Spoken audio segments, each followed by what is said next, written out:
Just how small is our planet? Could it be that Earth, home to all of humanity, is nothing more than a single cell in the vast body of the universe? In our solar system, Earth is the third planet from the Sun. Its equator stretches about 40,075 kilometers. A plane would need around 44 hours to fly all the way around it. At first glance, Earth seems enormous to us. But compared to its big brother Jupiter, Earth is tiny. Jupiter is more than 1,300 times larger. If that same plane tried to fly around Jupiter, it would take 20 full days. And if we look even bigger, the Sun itself is around 1,000 times larger than Jupiter, or about 1.3 million times the size of Earth. Flying around the Sun, that would take roughly 200 days. The Sun is a colossal ball of fire, surrounded by 8 planets, forming what we call the solar system. On Valentine's Day of 1990, as Voyager 1 approached the edge of the solar system, NASA sent it a command: turn back and take one last look at Earth. From 6.4 billion kilometers away, it snapped one of the most iconic photos in history. Earth, a tiny dot, taking up just 0.12 pixels of the image. That image was later named by Carl Sagan, the pale blue dot.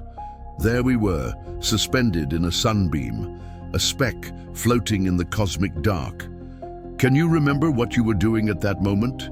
And yet, even our solar system is only a tiny part of the Milky Way, a galaxy made up of 100 to 400 billion stars.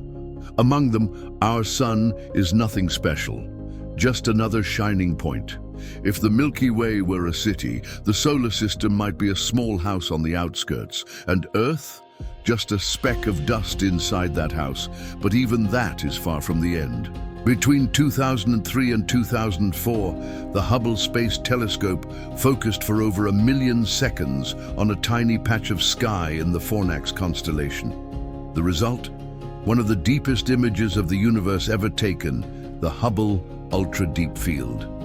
Nearly every dot in that image is not a star, but a full galaxy, each as vast as the Milky Way. In that small patch, about 1/10 the size of the full moon, there are over 10,000 galaxies. From that data, scientists estimate that the observable universe contains around 2 trillion galaxies, and each of those galaxies holds hundreds of billions of stars. Each star may have planets orbiting around it, some perhaps like Earth. So yes, the universe is vast, and Earth, a speck of dust drifting through space. Everything that has ever happened on this planet, every war, every triumph, every heartbreak, becomes insignificant in the face of the cosmos. Maybe the fame, power, and wealth we chase so desperately are all confined to this one tiny dust particle. And in the end, what can we really take with us?